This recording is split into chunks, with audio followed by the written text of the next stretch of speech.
You know how to plot. So, why does starting a new book still feel harder than it should? If opening a blank document makes your brain go quiet, this is not a motivation problem. And it's not a skill gap either. Just in case you're new around these here parts, my name is Dana. I'm a USA Today bestselling author. I'm a developmental editor, and I am the chief storyteller at Danger Tales. I help romance and fantasy authors write addictive novels and build profitable publishing careers. Welcome back. In this video, we're going to be talking about why starting from a blank page creates so much friction and what changes when your creativity has a firm foundation. But before we dive into this newsletter, let me give you some quick updates at Danger Tales. First of all, y'all, why is your girl still getting used to all of this? I always feel like I do this every week and I still feel like it's new. And so hopefully that's part of the updates, that this just gets more, smoother and my delivery gets better. Because I'm really enjoying doing them, but it's always like, oh, what am I going to say? So with that said, at the time of this recording, we are just a few days out from the Romance Writers Boot Camp. And if you follow me on the socials,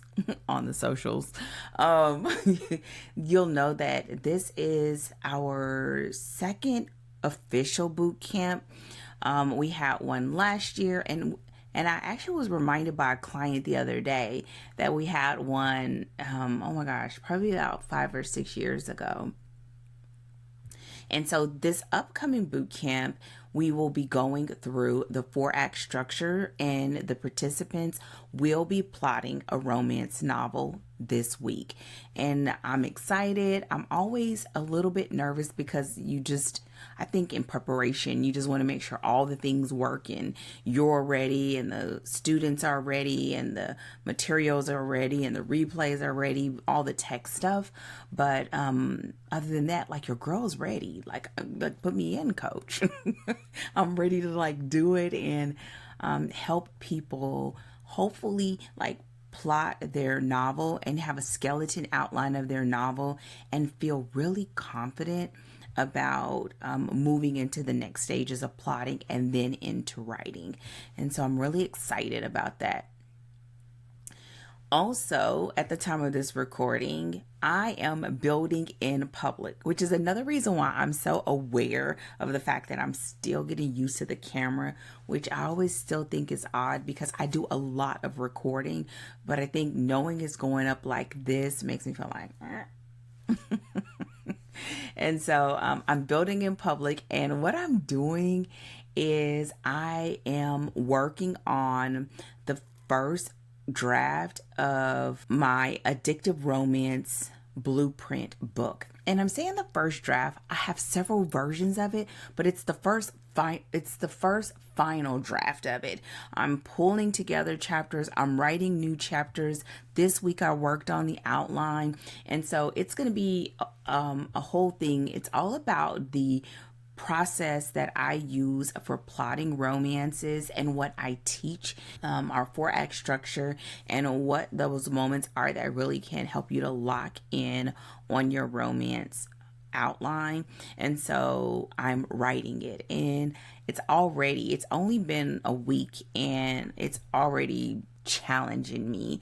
But I'm so excited about getting this into the world in this form. And now we've been teaching the Addictive Romance Blueprint since probably mid-year last year.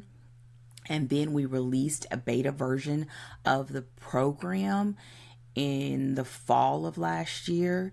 And now I'm finishing the book, and I wanted time with it to really get the last little bit out. And so now going back and writing it and going into the boot camp where I'm teaching it again after preparing and after writing it, it's just so many aha moments for me. So it makes it really exciting for me as well. So that's going on right now. And if you're interested in following along and getting updates and then getting insider notes, also getting first access to chapters and when it's time for the book to be available, then join the wait list.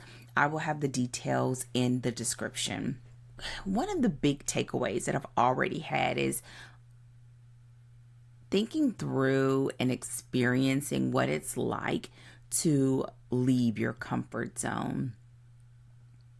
I feel like I do a lot of things that keeps me doing new things and keeping me out of my comfort zone, but this feels like I'm thrusting myself out of it and I just get to dwell outside of that space because every day I'm challenging myself to doing different things that has me showing up in a way that invites you in and let you know that this is a space for you to grow and to build the type of author career and publishing career that you always dreamed of, and that we're here to support you in doing it. And so it's just, honestly, y'all, it's been a lot of work. It's been a lot of work, but the good kind of work.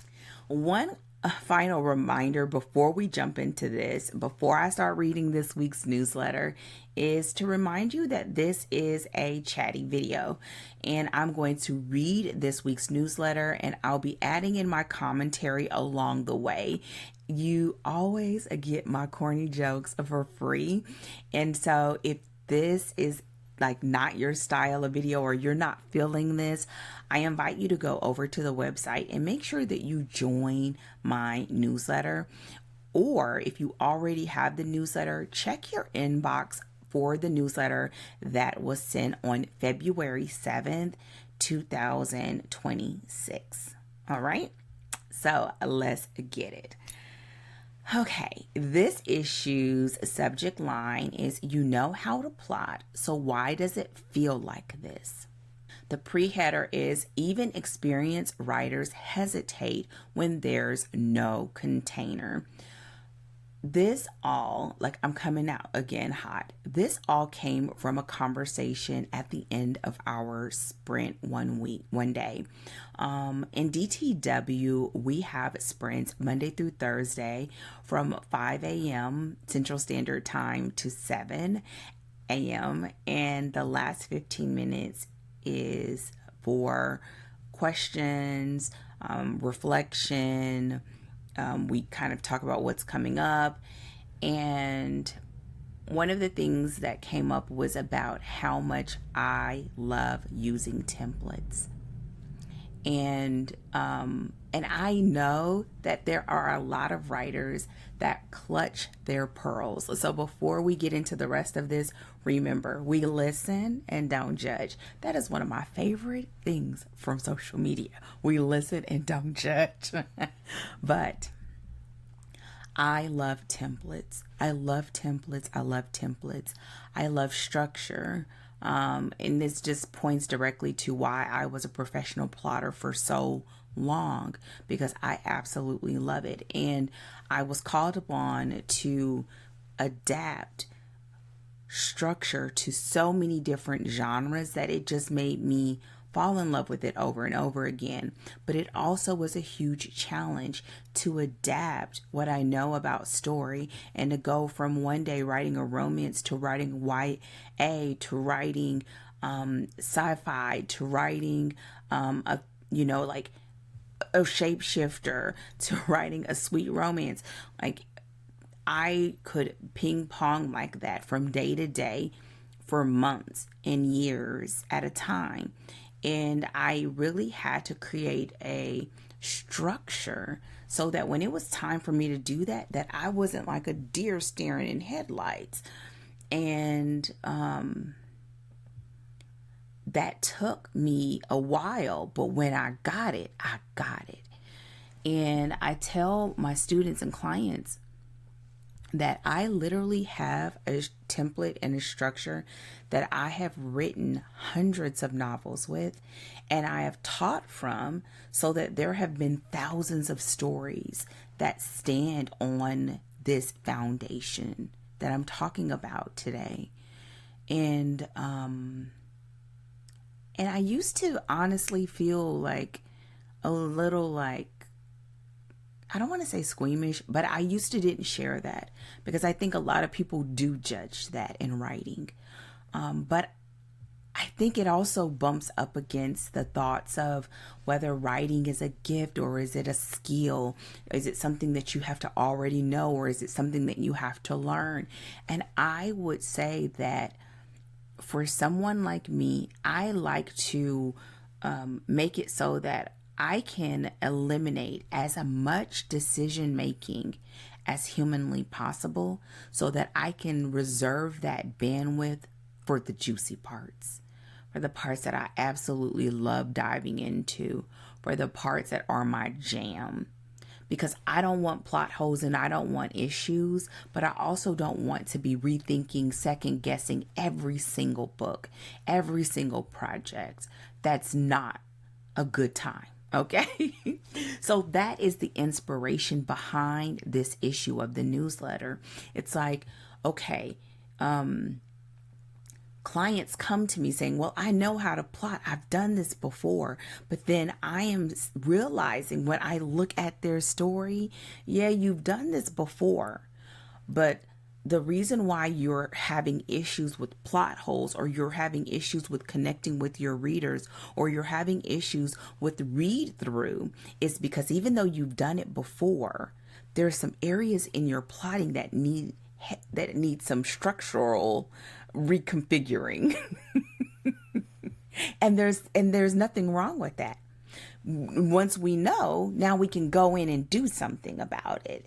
And I think there's no shame in that. I think that's a part of the growing process. And that's a part of getting better as a writer and getting better at communicating your brand, right? So that's what inspired all of this. I've also learned that I say write 1,000,000 times because I'm always like checking in because I'm live teaching. So when you hear me say it, just nod and say, okay, I got you, coach. So here we go. You know how to plot. You've plotted before. You've finished drafts. You understand story structure well enough to get yourself into trouble.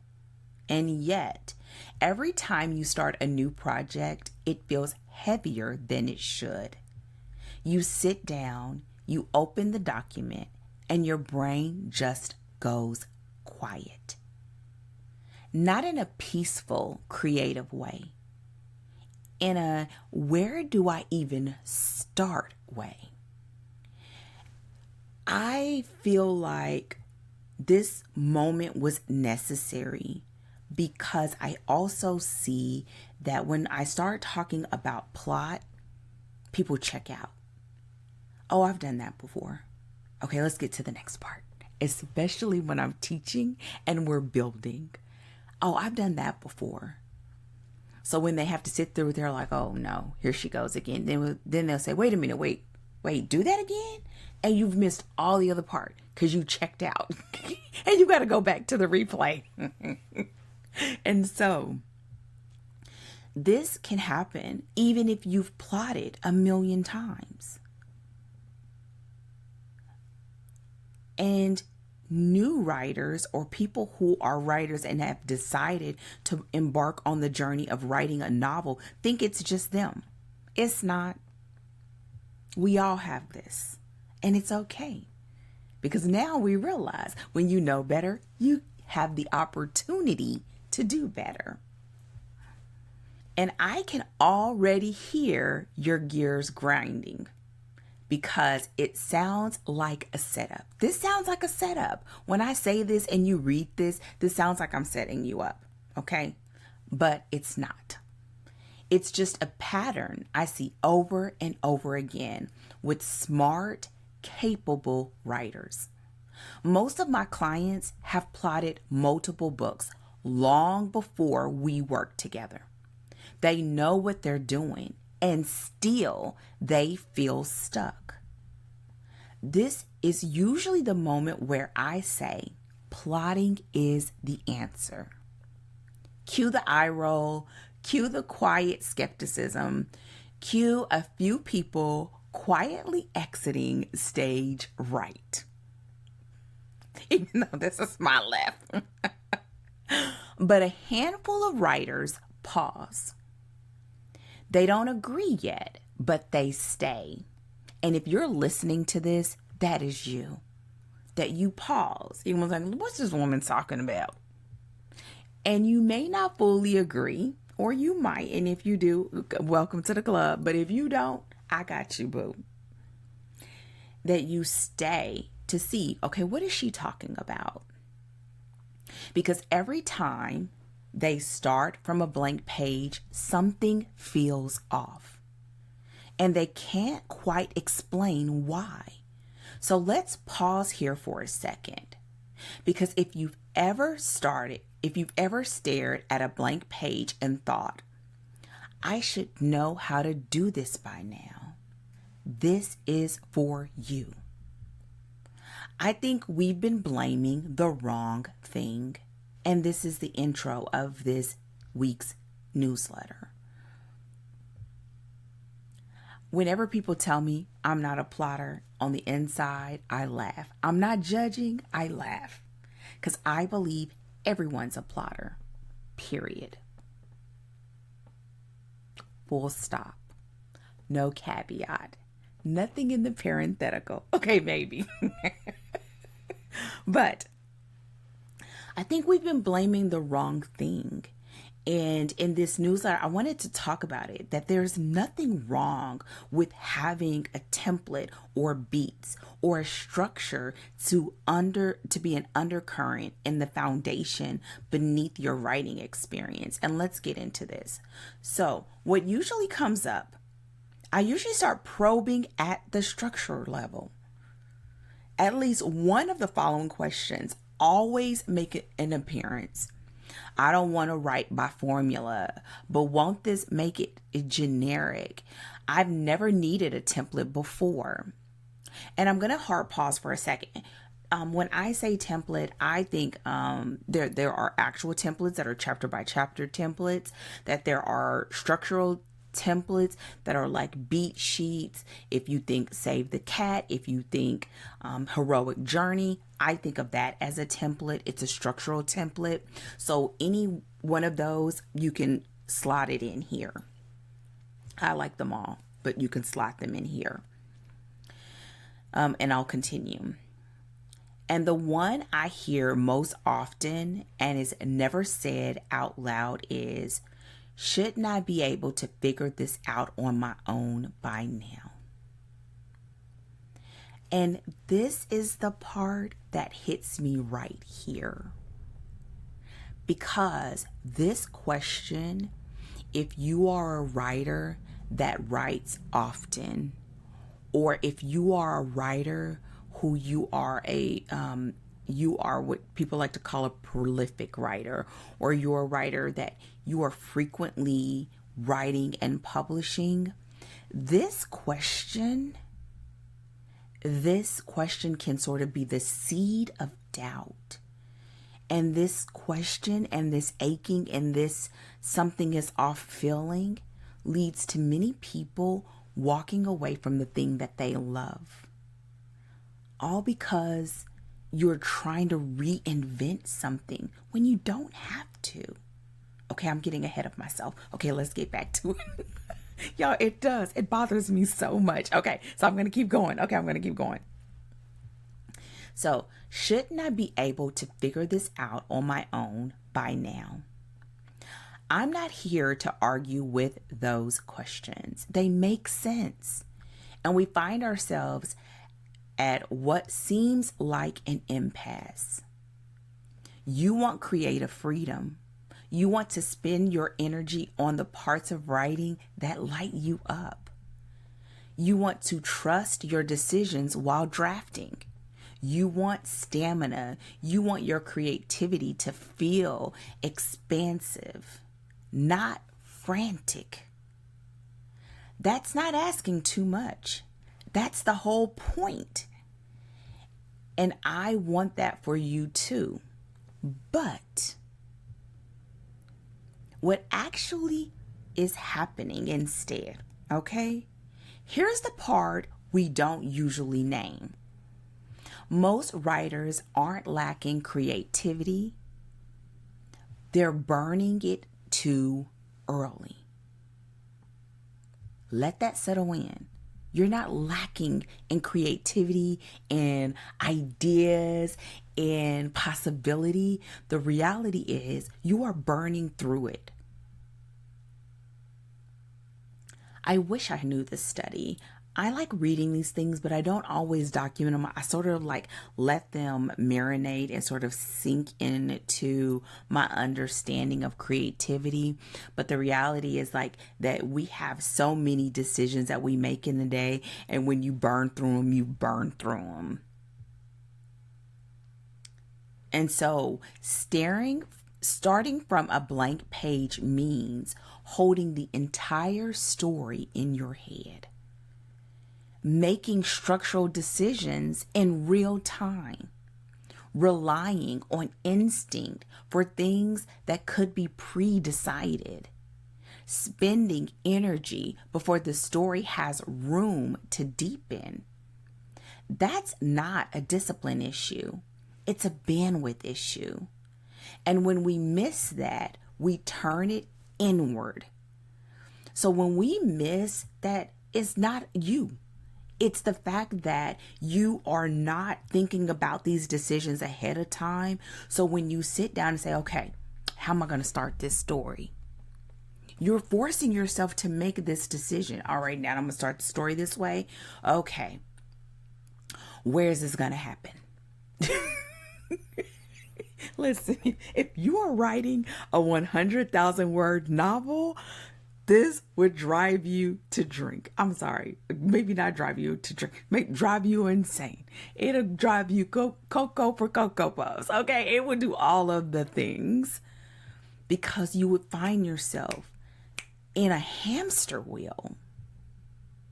When you find yourself doing that and you're in this hamster wheel, you think it's not your process. It's not the story. It must be me. And quiet as it's kept, you won't say that. You feel it. You're carrying it. And then you wonder why. I don't want to touch that story. I don't want to touch that draft that's been on my computer for forever. I was so in love with that story. I'm still in love with the story because it won't let me go, but I can't go back there. This is why. For many, many people and many, many writers, this is why. We tell ourselves we need more focus, more grit, more motivation, that if we were a better writer, this wouldn't feel so hard. But that's not what's going on. Now, before we get to the real problem, I'd like to invite you to DTW. It's the space to translate this issue to your story. Not just understanding this in theory or even understanding this how I see it and how I've seen it through the thousands of writers that I've worked with. But this is exactly what we do in Danger Tales Writers. You can hear about this framework here on YouTube, but in DTW, it is where you can apply it to your story, and you can do it with support, feedback, community, and accountability so that these choices actually land on the page. So come on over to DTW. We'll be looking out for you. The details are in the description. All right. So let's get back to the real problem. The real problem is that starting with the blank page doesn't make you more creative. I know this sounds backwards, but stay with me. When there's no container, everything feels high stakes. And not in an exciting way. It's in a, I don't want to mess this up kind of way. And here I always tell my clients whenever there's pushback or if they're uncertain, because they always have allowed themselves to be super free with this, which is a great thing. But I like to say it like this. When we don't limit the options, it feels like everything is an option. And that in itself can be part of the overwhelm. That you think it's a story problem or that you don't know what you're writing about. And it's because you haven't limited or you haven't excluded things. And now your head is trying to carry all of this instead of us really shaping the container, limiting those options so that we can work with the options that really are options for this story and the story that you want to tell. Okay? So instead of writing, you start managing anxiety. That's what you're doing. You're trying to hold the entire story in your head and make structural decisions at the same time. That's two different jobs. It's just like you writing and editing at the same time. Those are two different jobs. Every experienced writer hesitates here. Not because they lack the skill, but because nothing is holding the work steady yet. So you want creative freedom, but the way you're starting is quietly draining the energy creativity needs. That hamster wheel, it has you tired, sis. So when you really need to show up, you are tapped out. You are good and you haven't finished it. So in reality, you're not good, okay? Why this matters long term. This isn't just about today's draft, right? It's not just about this story. It's not just about this manuscript. Over time, starting from nothing again and again does something subtle. Writers stop trusting the process. And eventually, they stop trusting themselves. Not because they can't do it, because they've done it before, but because the work feels harder instead of easier. And I will insert here that if you are a new writer, it can also make you feel like maybe this isn't for me, because you haven't done it before and you don't realize that maybe there's a better way of doing this. So what happens is momentum slows, confidence wobbles. It feels like the story is broken, but it's not your story. It's your approach. And this is the real cost of blank page paralysis, self-trust. It took me a moment to really get this down in the right words because I think this shows up like 90% of the time. I've worked with a lot of people, and I don't care whether you've done it 100. Look, I can raise my hand. I've done this hundreds of times. And as I am writing this nonfiction book, I have to remind myself. And this is why I can still write, because I have a container. I have something to do so that my nerves and my inexperience in this capacity, I've written it for other people, but I've never written my first full draft of this book. It's new. Every new story is new, whether you've done it a million times or not, or whether you've done it, this is your first time ever, right? And when you're doing this over and over again, and you start feeling that wrestling, and you feel that anxiety, and you feel that doubt, the more you encounter that, the more you're chipping away at your ability to trust yourself, to trust yourself with the process, to trust yourself with this story, to trust yourself with your dream. So what templates actually do? This is where templates usually click. For the record, in my head, templates are pre-made chapter by chapter outlines, beat sheets, story structures, etc. I have a template that is responsible for thousands of stories published. And I love it because I don't like wasting my brain on things it shouldn't be doing. Templates don't tell me what to write. They tell me what I don't have to think about today. Let that sink in. They tell me you don't have to worry about this part because it's already accounted for. And I think, y'all, goes back to when you're recording with yourself to yourself. I think that's a bar.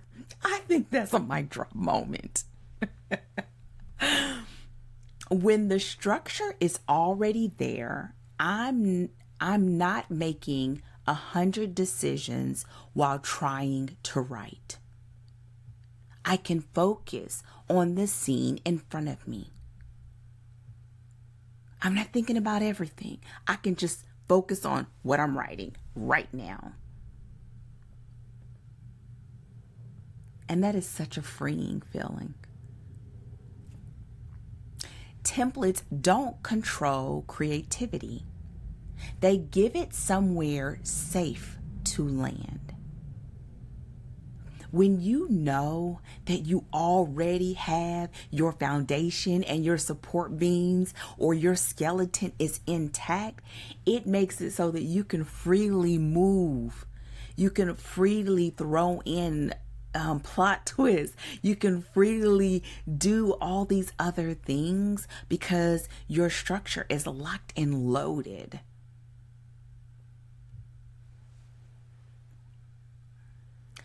I built my career writing in stolen moments. If I had to rebuild structure from scratch every time, I wouldn't have 40 plus books published. And y'all, I actually have more than that, but I think if I put any more, it would overwhelm people's brain cells. But I wouldn't, because I have to write in 10 minutes here, 20 minutes here, 2 hours here, an hour there. And my structure is helping me to ensure that there is always continuity, that I am not missing any of the key elements of the story, and that I can just focus on what I'm writing right now. Templates don't limit me. They freed me. Something to sit with. If writing has started to feel heavier instead of freer, it might be worth asking, what if the problem isn't you, but the fact that you're asking your creativity to work without support? What if the blank page isn't a badge of honor, but the thing standing between you and the story you want to tell? Because real writers don't power through. They build systems that protect their ability to keep going. I want to say that I totally 100% appreciate the fact that I have a very structured background. I was a writer before I became a lawyer, but becoming a lawyer shaped how I write. So I know I'm very structured.